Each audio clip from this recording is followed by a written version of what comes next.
falará agora pelo Amicus Curiae Instituto Brasileiro de Direito de Família, IBDFAM, a doutora Maria Luísa Póvoa Cruz.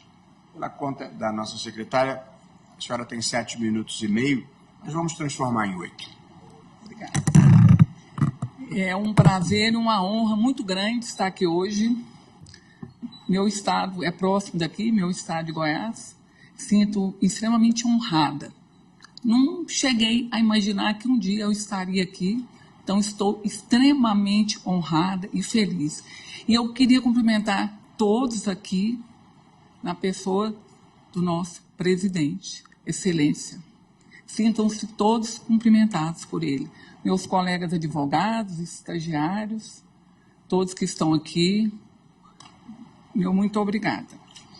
Eu estava observando com tanta eloquência, mas eu quero começar dizendo o seguinte: a dignidade da pessoa humana é um princípio constitucional e hoje a Constituição Federal é o vértice do Estado Democrático de Direito. Tudo emana do princípio da dignidade da pessoa humana.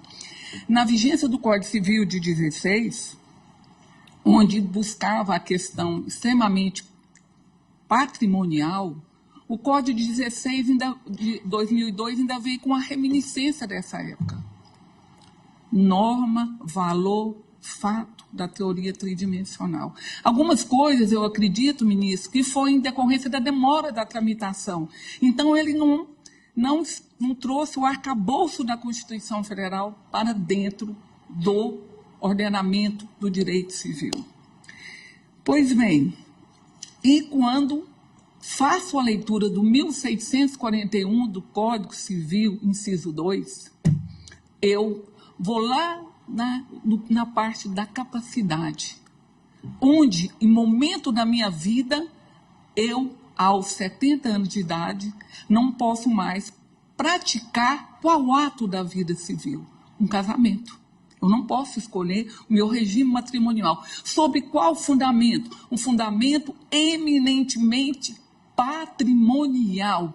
A herança, o direito dos herdeiros que possam ficar. Ou então vamos entender que o idoso tem uma capacidade de raciocínio reduzida em relação ao afeto. Pois bem, fere de morte a dignidade da pessoa humana. É um artigo preconceituoso. E eu quero dizer, se eu me casar aos 70 anos, nesse regime, e eu quiser aquinhoar meu cônjuge ou meu companheiro, eu posso fazer.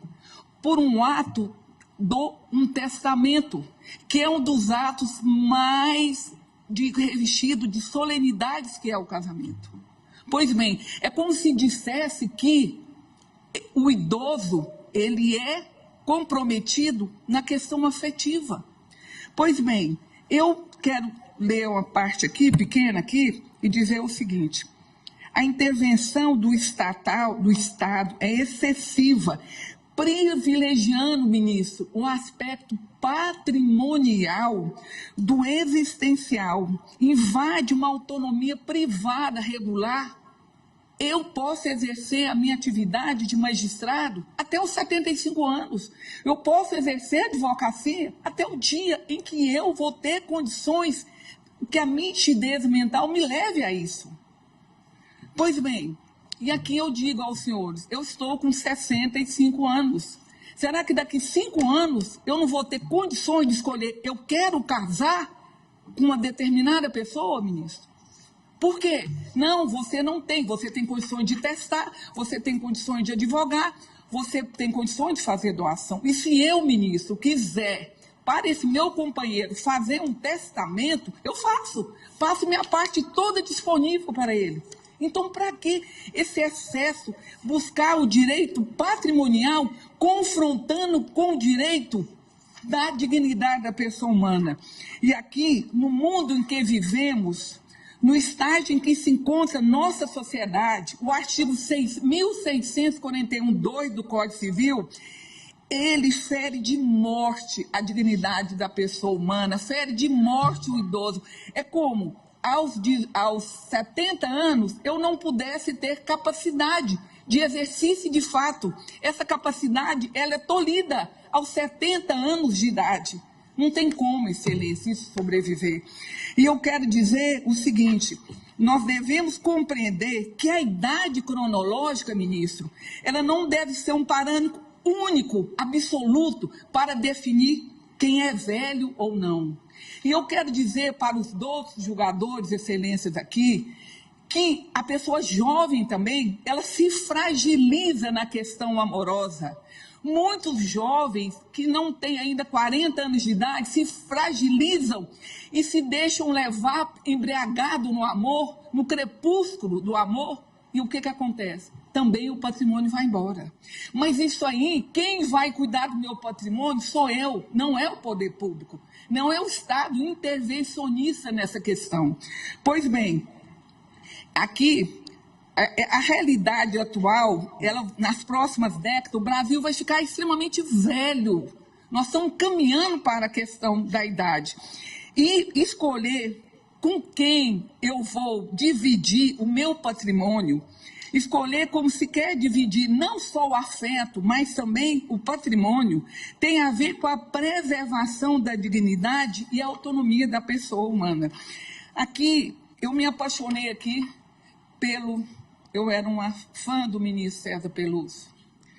E aqui, num lei case dele, ele disse o seguinte: lei que, com o propósito racional de guardar o patrimônio de algumas pessoas contra as fraquezas da submissão amorosa, priva-as de todas de exercitarem a liberdade jurídica de dispor de seus bens, de pautar de suas ações íntimas, recentes de nexo de proteção entre o objetivo legítimo, que está na tutela dos casos particulares de debilidade senil. E o resultado prático é a incapacitação da ampla classe das pessoas válidas na mesma faixa etária. É uma intromissão no direito da pessoa de se dispor de qual regime matrimonial. E aqui, ministro, olha, quando a gente estuda o direito de família, lá na parte do regime matrimonial, a gente observa que todas as questões do direito do regime matrimonial são normas dispositivas, ou seja, estão ligadas à vontade das partes. Somente no artigo 1641, que é uma norma cogente, que é uma norma que determina como eu vou me pautar. Pois bem, doutos julgadores, finalizando aqui, gostaria de falar mais ainda? Finalizando aqui, ministro, eu quero dizer o seguinte, que é inconstitucional. Sendo assim, indispensável que essa Corte Constitucional, que tem importante tarefa de garantir a efetividade da Constituição da República em respeito aos princípios da dignidade, o princípio da autonomia da liberdade patrimonial, reconheça, declare a inconstitucionalidade do artigo 1641(2). E aqui eu quero deixar registrado a nossa saudade, a nossa estima ao nosso professor, nosso mestre civilista, Zeno Veloso, a quem aqui eu deixo registrado que ele era um ardoroso fã da tese da inconstitucionalidade. Muito obrigada por estar aqui hoje. Me honra muito e também é de grande emoção. Muito obrigada. Muito obrigado, doutora Maria Luísa Póvoa Cruz, que falou em nome do IBDFAM e, ao final, lembrou a memória, de fato, muito saudosa do professor Zeno Veloso do Pará, um grande civilista.